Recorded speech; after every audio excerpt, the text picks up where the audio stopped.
Hi Red Hawks, it's Miss Brisson here. I hope you guys are having a good Tuesday. I have the book Planting the Trees of Kenya, the story of Wangari Maathai. This is the book that you read yesterday with Miss Todd, and we are actually going to use it again today for our lesson. Now remember, when you read it yesterday with Miss Todd, it was almost like a literary nonfiction text because it gave us true facts about Wangari and what she did with the trees and planting all the trees in Kenya. But it also was told in the form of a story. So we saw the progression of how they started planting the trees and the effects they saw, how they had to stand up to the government. And so today we are going to actually be focusing on the author's note. And the author's note is something that you will find in the back of some books. And it's really important to read the author's note when you see one, because the author's note is going to give you more information and true facts about the topic that you read and the story in the book. So in this case, we are going to learn more about Wangari and her purpose and her program in Kenya. It's going to be all true facts. So with the story that you read with Miss Todd, the purpose was more to tell you the story. In the author's note that I'm going to read with you today, the purpose is to give the reader information and true facts about Wangari. So as you can see, they are two different types of writing, and we're going to kind of talk about the difference between the two at the end after we read the author's note. And what we're going to be focusing on today is stopping and jotting. So I've got this little chart like I would put in my reader's notebook, which you'll use when you get back to school. I've just got the title that we're focusing on, the author's note, and then we're going to be doing stop and jot. I'm not sure if you did this in third grade, but stopping and jotting is when we're thinking about our reading and what is happening in the story, and then stopping for a minute once we've thought of something and jotting or writing it down. We can write it down on a sticky note and put it in the book, or we can write it down in our reader's notebook as we're going. It's really important as readers, when we are reading, we're reading to learn, and we're writing down what we're thinking about, because we want to be thinking as we're reading, because it helps us to better understand what we're reading. So that's what we're going to be focusing on today. So I want you to make sure that you have either your notebook or your whiteboard so that you can be stopping and jotting with me as we go, because you will have an assignment at the end of the lesson, which I will explain at the end, that goes along with this, okay? Right. So we've got our author's note, and we're going to be finding out more information, all true facts about Wangari Maathai. Okay, I'm going to zoom in a little bit so you can see what I'm reading. In 2004, Wangari Maathai was the first woman from Africa to receive the Nobel Peace Prize. It was awarded to her for the connection she made between the health of her country's natural environment and the well-being of her country's people. In Kenya, where a vast majority, vast means large, of people depend directly on the land for survival, that connection is glaringly evident. So, right away, I think it's really cool, and I didn't know that Wangari was the first woman from Africa to receive the Nobel Peace Prize. And the Nobel Peace Prize is a worldwide prize. It's like an award, and it's probably one of the top honors in the world. So if you receive the Nobel Peace Prize, it is one of the highest awards that you can receive. So for her to be the first woman and the first woman from Africa to receive it is a very big deal. So I just wrote down, that's so cool that Wangari was the first woman from Africa to receive the Nobel Peace Prize. I stopped and I jotted that down the first time I read it, and I'm just gonna stick it on my chart. I do think that's really, really neat. And being a female, I think that's really important. So that's something I thought about as I was reading that first paragraph. I jotted it down, and I'm gonna put that in my notebook. Okay. Wangari was born in 1940 when Kenya was still a British colony, so it was still ruled by Great Britain. The daughter of a peasant farmer, a poor farmer, she grew up in the Central Highlands, the fertile hill country settled by Europeans after the British built a railroad through the region at the end of the 19th century. If you have very fertile land, that means it has lots of farmland, lots of plants and other trees growing, lots of land. It's not just dirt. You'll see lots of farming. The foreign settlers took the best lands and established or made large plantations using native Kenyans as laborers. So they made them into plantations where they made the Kenyans, the people that lived there, the workers, and they probably didn't pay them very well. Local families farmed the remaining, so the leftover small plots, living off what they grew. This was the Kenya Wangari knew before she left for America to study biology at Mount Saint Scholastica College, now called Benedictine College, in Atchison, Kansas.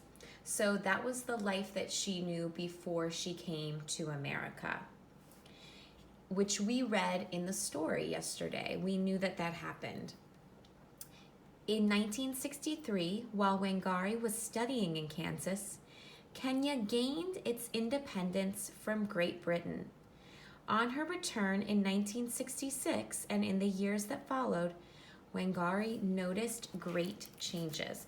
I'm just going to stop for a minute. So that just reminds me of, we gained independence from England ours was in the 1700s, but I think that's a kind of a connection that we have to Kenya, that we broke free from Britain, and so did they.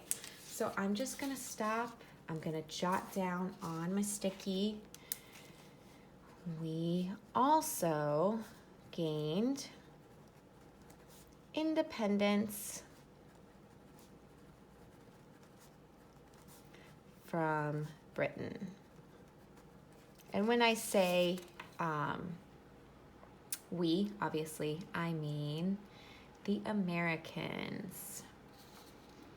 Okay. All right. We're going to keep on reading. So they are now their own country. On her return in 1966 and in the years that followed, Wangari noticed great changes. The population of Kenya was growing rapidly, so more and more people lived there. The land no longer seemed able to feed everyone. Traditional farming methods were often abandoned. Small farmers increasingly turned to commercial farming. More and more land was cleared for crops, and the remaining woods were being cut for household needs. Wangari noticed that there were more poverty than before, more malnutrition, more hunger, and more unemployment.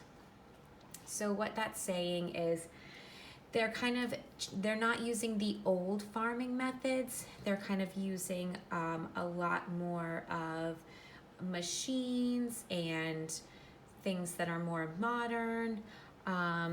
They call that commercial farming, where they're farming large quantities of things. You might see more like tractors and other machines, and it's not just people picking the crops themselves. But what she was seeing is more trees were cut down, more people were poor, more people didn't have jobs, and more people were malnourished, meaning they weren't eating healthy foods. So not good. Kenya's crisis like that of our planet as a whole, so very similar to what we are going through in the United States and in our world, is that of an ever-expanding population dependent on an ever-shrinking natural resources. From this realization, Wangari Maathai's Green Belt movement was born. Founded or started in 1977, the Green Belt movement has given many Kenyans purpose and confidence, and through its educational programs taught them skills and transformed them into active, informed citizens who hold their government accountable for what it does. It always felt, says Wangari, that our work was not simply about planting trees. It was about inspiring people to take charge of their environment, the system that governed them, their lives, and their future. So this is I just took note of this, that Wangari started or founded the Green Belt movement, and this kind of seemed like her purpose or her calling. She did a great job of starting it. She wanted to give people a voice. She wanted them to have the knowledge and the understanding of what was going on and to be able to stand up to the government and not let them control the people, because that's what was happening. So I just found that really interesting and wanted to jot that down as I was reading. And as you can see just from the first page, lots of facts, very, very informative. Okay. All right. There are now nearly 100,000 Green Belt movement members throughout Kenya who, in addition to tending thousands of seedling nurseries, remember a nursery is where you keep plants, have been inspired to start many local projects. In one village, for example, the Green Belt movement borrows beehives to farmers in exchange for tree planting. When the farmers plant enough trees, they become the owners of the hives and can sell their honey for a good price. Female goats are also loaned to farmers. If a goat bears a female kid, that's like if the goat is pregnant with a female, and if the farmer gives that kid to another movement member, a kid is a baby goat. The farmer becomes the permanent owner of the mother goat, in this way acquiring much needed livestock. So they get more livestock to help them continue to grow their farm. Money never changes hands, and yet in this simple way, people who are poor can take the steps towards improving their own lives. So I want you to stop and jot something down right here about the paragraph that I just read, about the Green Belt movement and loaning the beehives or the goats. So I just want you to stop and jot and write down what is something you were thinking as I was reading that. And I'm going to write down something. So I want you to pause the video and write something down on either your whiteboard or in your notebook.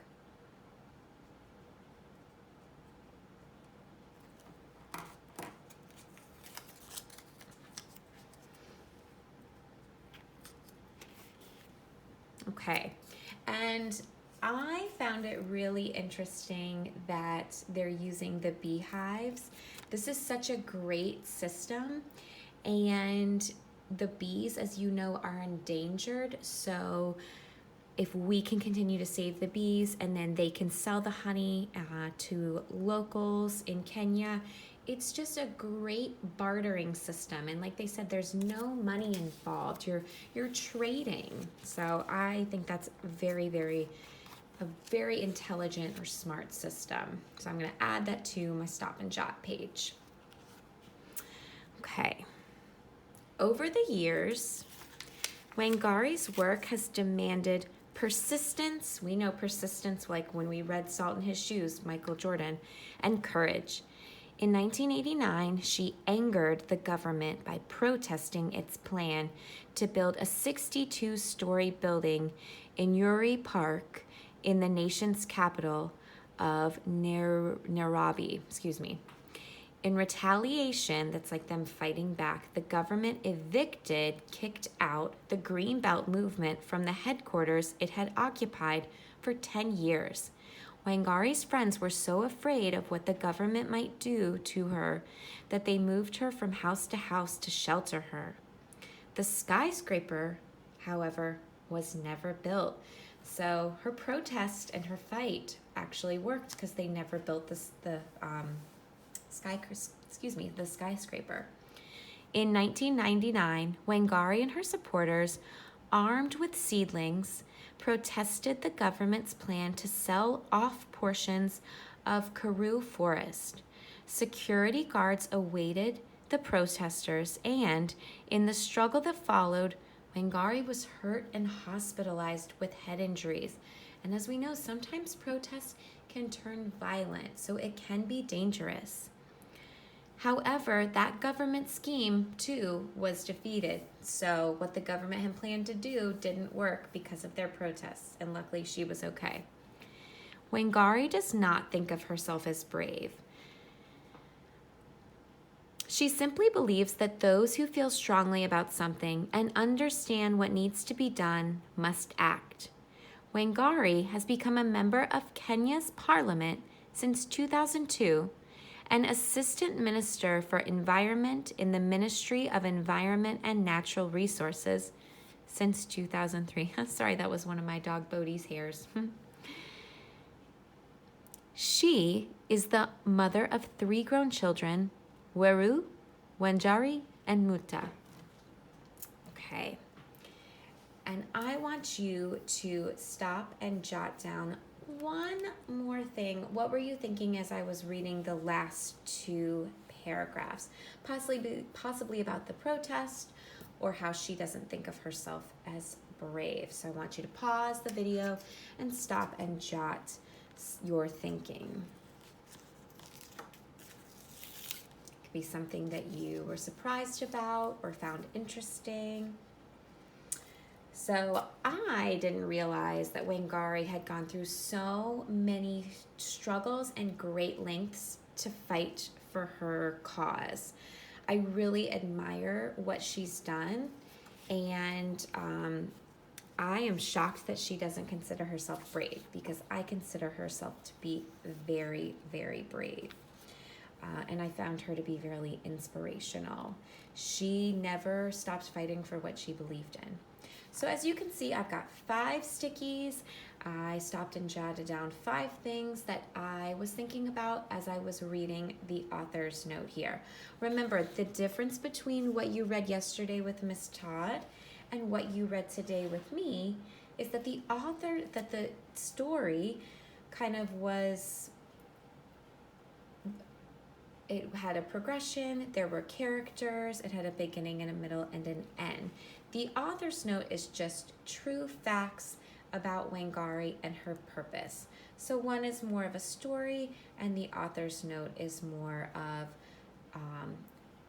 true facts about this topic. Okay, and our focus today was stop and jot. And what I have here for you is the assignment that you are going to see on Google Classroom. This is under day 12 assignments, okay? And you are going to type this. You're going to have your own copy, so make sure you are typing. It's 5 questions. I want you to make sure these are in complete sentences. So wrap the question, restate the question. So number 1, make a text-to-world connection. So I want you to think about how the story relates to what is happening in the world right now. So how is this similar to what's happening in our country or in the world right now? That's a text-to-world connection. So you could say, this story relates to what is happening in the world right now, and then give your example and give your reason why.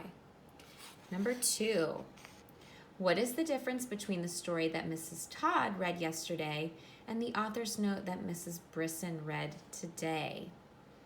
Okay, and you may start with the difference between the two are.